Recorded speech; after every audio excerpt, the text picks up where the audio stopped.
Hello everyone, welcome to another episode of TCG Talk, back today with another video and another Katsu combo line oriented video. In a previous video a while back, we went over, what combo lines Katsu has available to him and, the benefits and kind of the downsides to each line and which lines I thought were better.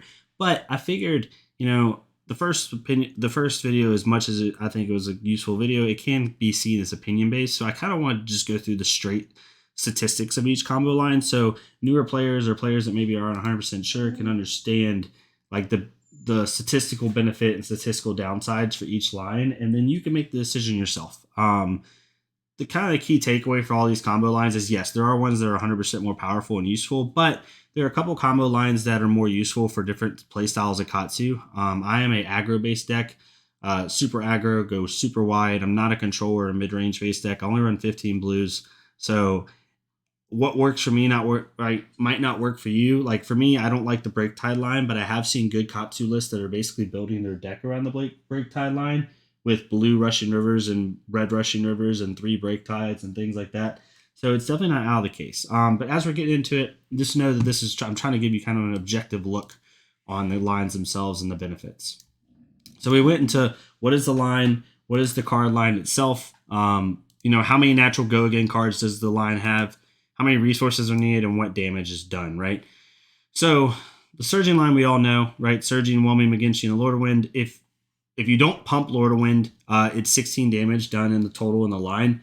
You're going to need 3 resources to get the whole line off. And in order to get the whole line off most of the time, you have to have at least 2 of these cards in hand.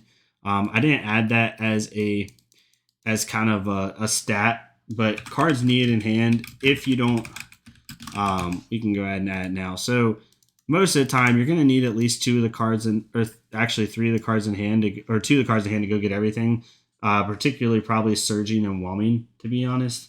If you don't have that, then it's going to be a little bit harder to get it off.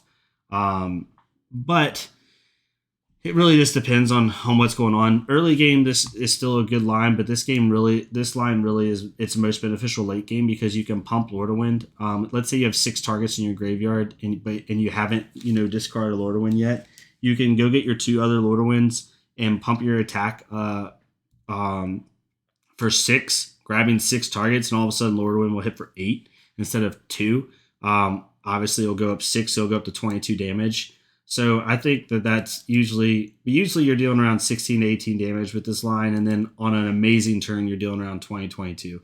So it's very good late game, and that's where it's in its most power. Then you have the 2 leg tap lines, one ending in Blackout Kick, one ending in Hurricane Technique. Both of them have one go again card with leg tap. Blackout Kick needs 2 resources. Hurricane Technique technically needs 2 to get the full line off, but 3 if you're going to hate with it again. Blackout Kick line does 16 damage, and it kind of ends at Blackout Kick unless you snap it or you have Breeze Rider Boots activated. Hurricane Technique's an interesting line, and it's slightly better than Blackout Kick. So the way Hurricane Technique works is the first time Hurricane Technique is played after Rising Ethos, it gains +1 and Go Again. So it's 5 with Go Again, putting the damage up to 14. Now, if they let Hurricane Technique hit, it goes back to your hand, and then you can play it again if you want to. If you play it again, it doesn't get the plus side of the +1 Go Again. It just basically gets it doesn't get the +1 Go Again. It just gets the 4. So it's hitting for, I think, actually 18 damage. So overall, this line is actually the most beneficial when it comes to damage and resources. But it is a little bit harder to get that Hurricane Technique to hit sometimes, but not often, because they usually try to block either the leg tap or the rising knee thrust in order to prevent your combo from going off. Overall, I think the leg tap combo is the most consistent, best line in the deck. Obviously, the surging is kind of your win condition, but when it comes to the epitome of consistency, leg tap's the best. Then we get into the 100 wins line. Basically, all the cards are for free, right? And they have 3. The full line has 3 cards of natural go again, even though it's all the same card. Costs 0 resources to play and can deal a total of 16 damage, right?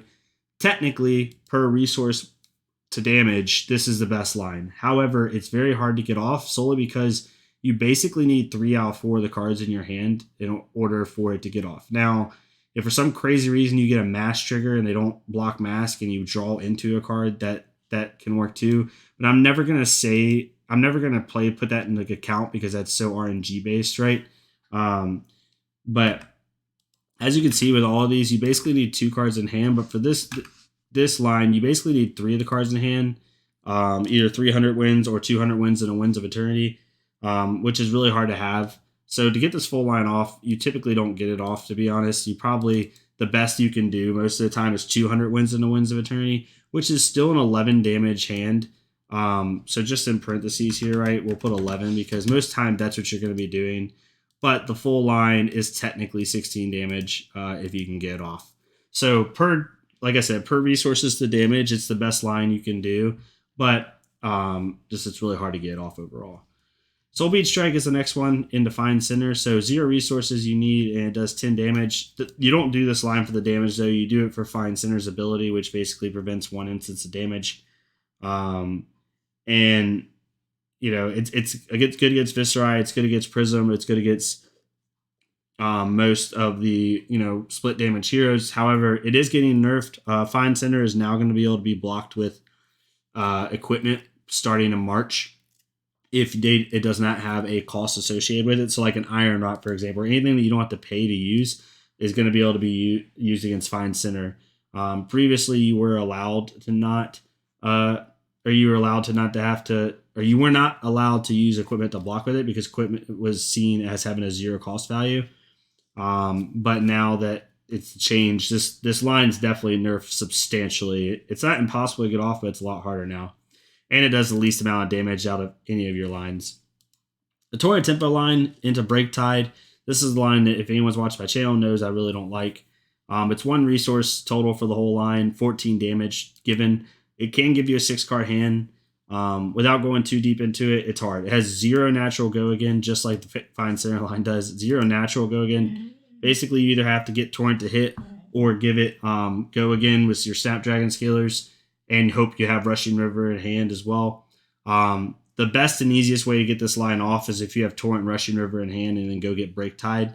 It's not a bad line by any means, and you definitely can build your deck around it, but just having I don't want to build my deck around a line with 0 natural go again. That's why I build my deck around Leg Tap and Surging Strike, and then even 100 wins, because these 3, right, like this set of lines is the most consistent lines you can play in Katsu. Hands down, not close, the most consistent lines because they all have natural go again, right? These 2 lines, why they aren't bad, are a little bit harder to get off because they don't have any natural go again, right? I use Soul Bead Strike and Torrent Tempo in my deck because it's good break points and it forces your opponent to commit cards from hand, and you can use attack reactions to still give a go again regardless. And you can play at the end of chains, which is really good. But the lines themselves are just hard to get off consistently. And in this meta where there's a lot of disruption and a lot of people taking cards from your hand, it's really hard to just use these effectively. But even, you know, not looking at it from an opinion standpoint, 1 only deals 10 damage, 1 deals 14, which isn't bad, but has no natural go again, so it's a little bit hard to get off. So only 14 damage for a line with no natural go again is pretty rough. Then you have to open the center line, which is honestly fell out of popularity, and I can understand why. It has 1 natural go again, which is the Head Jab. You need 2 resources at the Flush Fist line and 3 at the Pounding Gale line, and it deals 15 and 14 damage. Basically, the hard part with this line is you can't really lead with a Kadachi. What you would want to do ideally is lead with a Kadachi, Head Jab, let Head Jab hit, hopefully, and then hopefully have either one of these 2 in hand, and then go get the other one. What that would do is open the center would hit for 6 dominate, guarantee a hit because it's a 3rd attack in the chain, because they can't really block it out unless they have a crazy defense reaction, and you get your mass draw. The issue with this is if you Kadachi and then Head Jab, they're going to block Head Jab if they are even a decent player because they don't want you to threaten mask and just let that through. So it's a little bit harder, but the Fluster Fist gets +1 for each attack in the chain, which also wants you to basically try to Kadachi for this Head Jab so you have more attacks in the chain. But yeah, I used to run this line when I first started Katsu, and it's not a bad line. Like, it's not unbelievably hard to get off, but it's just not beneficial for what you have to do. I mean, at Pounding Gale, you have to pitch a blue. You have to play 2 cards from hand, so you only have either 1 card in hand, 1 card in arsenal, or just 1 card in hand in order to discard for Katsu, so it's just not as good. I will say one thing that's nice about the Pounding Gale is Pounding Gale really punishes the opponent for not blocking. So Pounding Gale comes in for 5, I believe. Yeah, 5 at a, and if it's on the combo line, right, then it basically uh it it causes the opponent to have to block, because when Pounding Gales deals damage, however much damage it's dealt, if it's on that combo line, it deals that much times 2, basically, right? So if Pounding Gale is coming in for 5, and they don't block it at all, it'll come in for 10, right? If it comes in for 5 and they block 3 of it, it's coming in for 4. So it really incentivizes your opponent to have to block it out. Um, otherwise they're going to kind of be in trouble. So it is nice to have that. Definitely, I mean, if you want to try Open the Center, I just don't think it's consistent, and it's a red 2 cost that doesn't have Go Again, which really hurts. It's basically like by itself, it's like a worse version of, not even worse, it's a really worse version of Command and Conquer. So these two just haven't seen a lot of play. If Open the Center was like a 1 cost, right? Like if you're gonna run this line, you might as well just run the Break Tide line and try to get that off, honestly. But these are kind of like the forgotten um the forgotten lines. Was too dark. The forgotten lines of the deck. And then finally, you have the line that no one ever runs. It's kind of just a meme line. Soulbeat Strike, Crane Dance, Heron's Flight, no natural Go Again, no resources needed. It only does 10 damage. Heron's Flight basically says like you name either attack or non-attack action cards, and they can't block with the thing that you name. It's just a fun, cool line, but definitely not a competitive line by any means. I would not run it. Not much to say about this line. Just not an ideal line to run. So what does this all mean, right? So for most damage done, technically, without the pump from Lord of Wind, Hurricane Technique does the most. Hurricane Technique line does the most damage. The most potential for card draw and card resurgence is the Surging line. The least resources for the most gain is probably the 100 Winds line, and then the Soul Bead line. More so the 100 Winds line is probably your best for the resources, honestly, but it's really hard to have the whole line in your hand, honestly. The easiest to get off, in my opinion, I had these two here just to do it, is obviously the 100 Winds line. You don't have to commit any cards for pitch, right? You can just keep playing the cards out, so it makes it really easy. The hardest to get off, in my opinion, is a Soul Bead line. 4 with non-natural Go Again. They can easily block 4 of it, and if they're really feeling a little feisty, they'll block 5 of it, so you can't not breaking skills, but so you can't Ancestral Empowerment it. And then if you do that, you basically have to wait Snapdragon Scalers to then play Crane Dance, and then Crane Dance is going to have to, even if you do that and you have Crane Dance in hand, now a 4 cost or a 4 attack card again has to hit to go get Find Center, and they could easily just block out Crane Dance and not allow you to get Find Center. So basically, yeah, they committed cards from hand, but they can block with equipment too, and you just wasted Snapdragon Scalers while dealing no damage. So it's not the best line to get off. I think it's the least popular line. The only reason it's even relevant is because of the Find Center ability. But with that getting nerfed, I mean, this honestly is probably, after the nerf, is 100% going to switch to this type. But yeah, this is how I see the lines, and this is kind of more of like a statistical measure, right, of what can happen, right, with these lines and how it works. Most of the lines you need 2 cards in hand in order for it to work. Except for the 100 Winds line, you need 3 cards in hand, which is why it's hard to get off. But yeah, hopefully y'all enjoyed this video. Hopefully it made sense to you. Hopefully this kind of gives you a more objective statistical view of how the combo lines work. Sorry for kind of like the simplicity of how the video is. I just felt like this was the easiest way to do it, to be honest. It made the most sense. But yeah, hopefully y'all enjoyed this video. Hopefully it made sense. If you like it, please leave a like, comment, subscribe. If not, go to another Flesh and Blood creator, do the same thing for them so we can get more people seeing this game. And yeah, I'll see y'all next time on TCG Talk. Thank y'all so much.